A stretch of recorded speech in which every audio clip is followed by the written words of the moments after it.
Point number 4, whether the seed, जो हम seed देखते हैं या सीड जो बियर करता है, फिर हमें देखना है ये जो सीड जो है, whether the seeds are enclosed with in the fruit.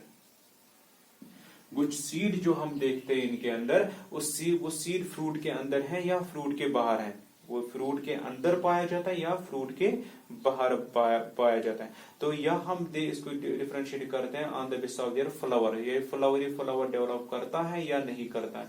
तो यह कुछ पॉइंट जिनके बेसिस पे हम प्लांट किंगडम को अलग अलग डिविजन्स में डिवाइड करते हैं। तो पहला हम देखते हैं ये जो प्लांट जो है, इसमें कंपोनेंट्स जो है वेल डिफरेंशिएटेड कंपोनेंट इसकी बॉडी में पाए जाते हैं या नहीं पाए जाते हैं। इसके पास स्पेशल टाइप ऑफ टिश्यूज होने चाहिए ट्रांसपोर्टेशन करने के लिए, वाटर को ट्रांसपोर्ट करने के लिए, मिनरल को ट्रांसपोर्ट करने के लिए, या फूड को ट्रांसपोर्ट करने के लिए इनके पास स्पेशल टिश्यूज पाए जाते हैं, या वो पूरे हैं होते हैं या नहीं होते हैं। Availability of plants to bear seeds को, ये एबिलिटी जो है इन प्लांट्स की, ये सीड्स को डेवलप करता है या नहीं करता है।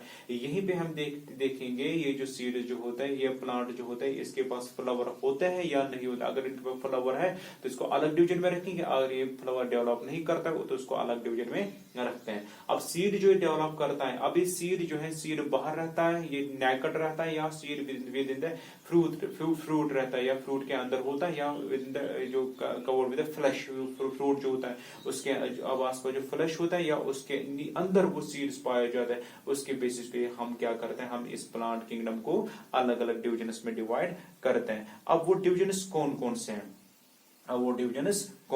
हैं, तो पहला डिवीजन जो है इसमें, यानी डिविजन्स कौन से आते हैं इसमें, जिनको हम फिर बाद में इंशाल्लाह पढ़ेंगे। अब डिविजन्स जो प्लांट्स में आ जाते हैं वो है डिविजन्स, 5 डिविजन्स इसमें आ जाते हैं। तो डिविजन्स कौन सा है,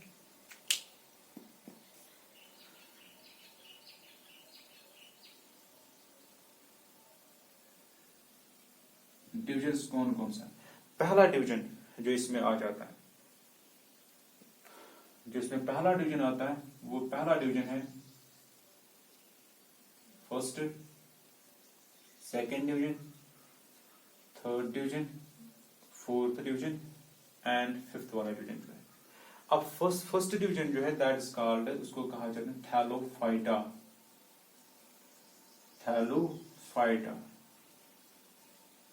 ये पहला डिवीजन जिसमें हम प्लांट्स को अलग अलग डिवीजन करते हैं। दूसरा डिवीजन जो है दैट इज कॉल्ड ब्रायोफाइटा।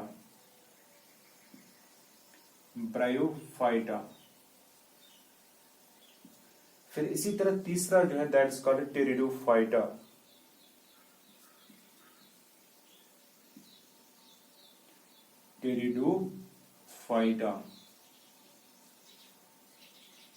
फिर इसी तरह फोर्थ वाला डिवीजन जो है दैट इज कॉल्ड जिम्नोस्पर्म्स।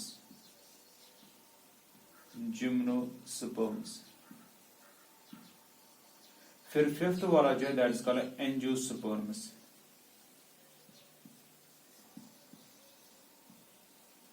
तो इन 5 डिविजन्स को हमें देखना, हमें इनको डिटेल में पढ़ना है और देखना है इनमें क्या क्या आ जाएगा।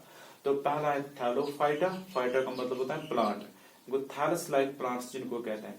ब्रायोफाइटा, ब्रायो का मतलब होता है जिनके पास जाइलम्स जो होता है, जाइलम्स वो वेस्कुलर टिश्यू जो होता है वो इनके पास नहीं पाया जाता है, या कुछ के पास वेस्कुलर टिश्यूज पाए जाते हैं, कुछ के पास वेस्कुलर टिश्यूज नहीं पाए जाते हैं। इसी तरह हम देखें ब्रायोफाइटा में भी वेस्कुलर टिश्यूज नहीं होते हैं। टेरिडोफाइटा जो है यहाँ पे टिश्यूज होते हैं मगर यहाँ पे सीड्स डेवलप नहीं होते हैं। जिम्नोस्पर्म्स कहते हैं उनको जिनमें सीड्स नेकेड होंगे। एंजियोस्पर्म्स कहते हैं उनको जिनके पास seeds with in the fruit पाए जाते हैं। तो ये डिविजन्स ऑफ किंगडम प्लांटिया। फिर से आप नजर रखो, थैलोफाइटा पहला division, bryophyta second division, pteridophyta third division, and फिर उसके बाद जिम्नोस्पर्म्स, एंड लास्ट वाला जो है वो है लास्ट वाला एंजियोस्पर्म्स होता है। तो इंशाल्लाह हम इसमें कल हम पढ़ेंगे इस डिवीजन को, वो है डिवीजन थैलोफाइटा। इसकी फीचर्स क्या क्या है, इसके अंदर कौन कौन से एग्जाम्पल्स आते हैं, तो ये इंशाल्लाह हम कल पढ़ेंगे।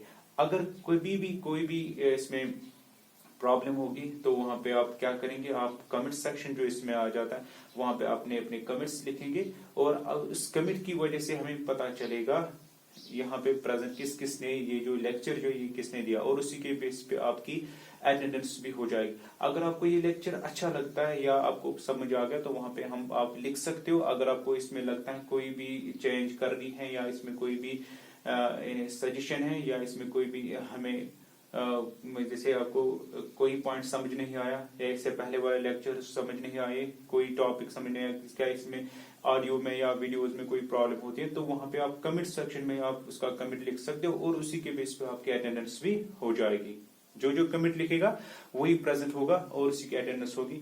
जो कमेंट नहीं लिखेगा तो उसकी अटेंडेंस नहीं होगी। तो वहां पे जब कमेंट लिखोगे वहां पे अपना नाम जरूर लिखना या अपना रोल नंबर जो है वहां पे अपना रोल नंबर जरूर लिखना वहां पे। तो इंशाल्लाह कल हम पढ़ेंगे इस वाले टॉपिक को पढ़ेंगे। Okay, thank you.